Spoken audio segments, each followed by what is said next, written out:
When Sarah inherited Hollow Creek Manor from her estranged grandmother, she was filled with a mix of curiosity and dread.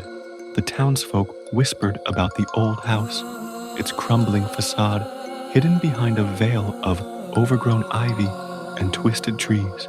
They warned her to stay away, claiming it was haunted by the spirits of those who had vanished within its walls. Ignoring their warnings, Sarah arrived one stormy evening, the wind howling like a banshee. As she stepped inside, the door creaked ominously behind her, sealing her fate. Dust motes danced in the flickering light of her flashlight, revealing faded portraits of grim-faced ancestors who seemed to watch her every move.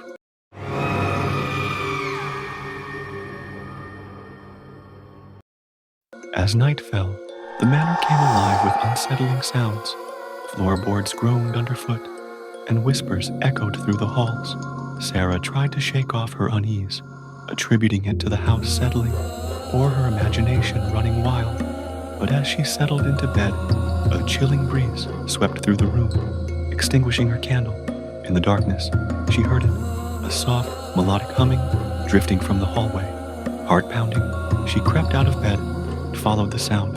It led her to a dusty old music box sitting on a table in the parlor.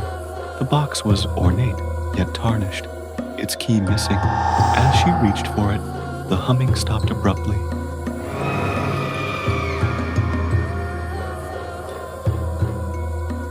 Determined to uncover the truth about her grandmother's past, Sarah spent the next day rummaging through old journals and letters tucked away in dusty drawers.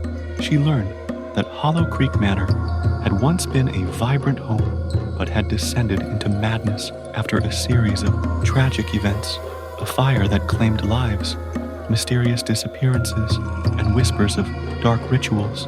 That night, as thunder rumbled outside, Sarah decided to explore the attic, climbing up creaky stairs that seemed to protest with every step. She found an old trunk filled with tattered clothes and family heirlooms. Among them was a diary belonging to her grandmother. As she read through its pages, a chilling revelation struck her. Her grandmother had been trying to communicate with spirits trapped in the house, spirits that were not at rest.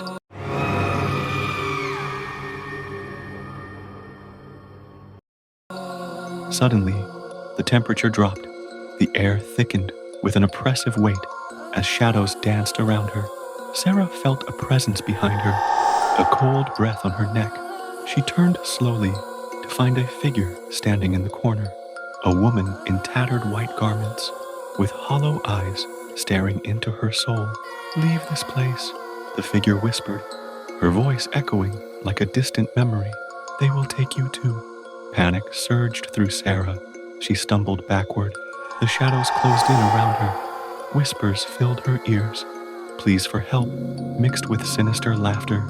Desperate to escape, she dashed down the stairs, but found herself trapped in an endless loop of hallways that twisted and turned like a maze.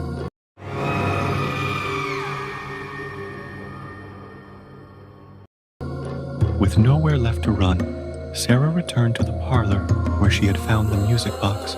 In a moment of clarity amidst chaos, she remembered something from her grandmother's diary, a ritual meant to free trapped souls.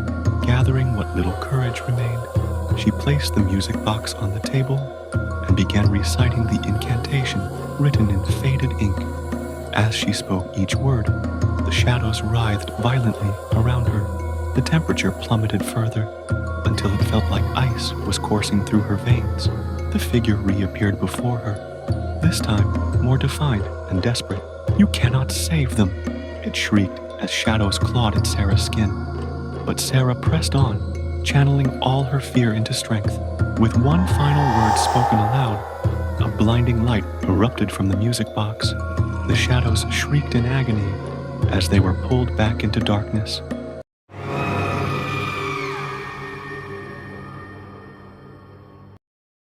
When dawn broke over Hollow Creek Manor, it stood eerily silent. Sarah emerged from its depths, forever changed, haunted by what she had witnessed, but relieved that some souls had found peace. As she drove away from the manor for good, she glanced in the rearview mirror one last time. In that fleeting moment before it disappeared from view, she saw them, figures standing at every window, watching her leave with hollow eyes full of longing.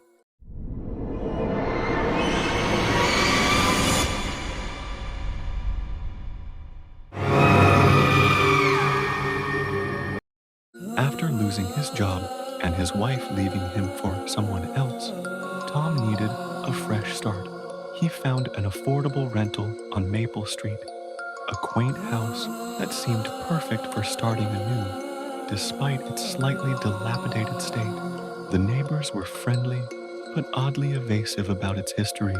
When he asked about it during his first week there, "Just an old place," one said, with a nervous laugh, before quickly changing the subject. Tom shrugged off their strange behavior. He was determined to make this house his home.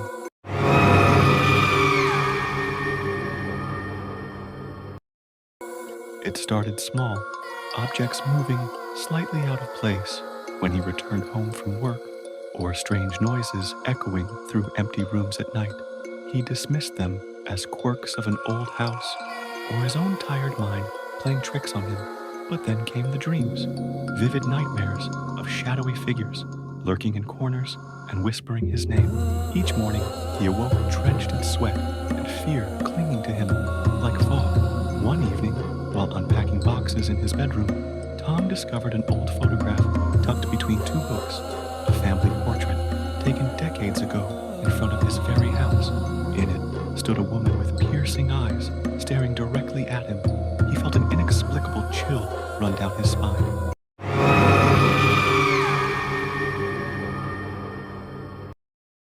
Days turned into weeks as Tom's nightmares worsened. He began hearing whispers during daylight hours, soft voices calling out to him when he was alone in the house.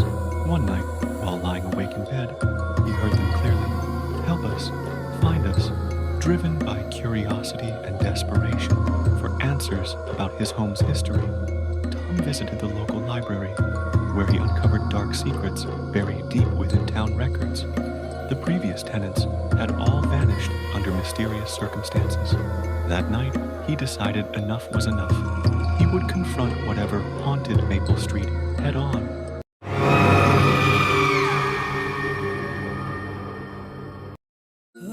Armed with nothing but a flashlight and sheer determination, Tom ventured into his basement, the only part of the house he hadn't explored yet. As he descended into darkness, shadows danced along damp walls, while an icy breeze brushed past him. At last, reaching the bottom step, revealed a small room filled with dust-covered furniture and cobwebs hanging like shrouds over forgotten memories. In one corner stood an old mirror, its surface cracked yet strangely alluring. As Tom approached it cautiously, he felt an overwhelming urge to look deeper into its depths, a compulsion pulling him closer until his face hovered inches from glass. Suddenly, images flooded his mind, flashes of terror as he saw glimpses of past tenants, trapped within their own reflections, faces contorted in anguish, begging for release.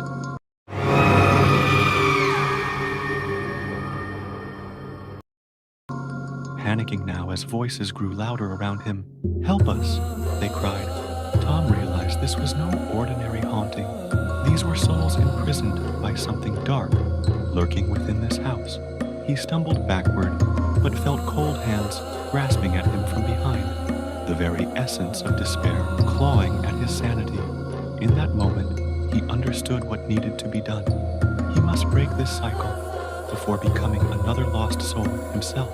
With newfound resolve igniting within him, despite fear threatening to consume him whole, Tom shouted aloud words he hoped would shatter whatever held these spirits captive. "You are free. I release you." The air crackled with energy. Shadows writhed violently, as if caught in a storm. A blinding light erupted from within him. The mirror shattered into countless shards, scattering across cold concrete.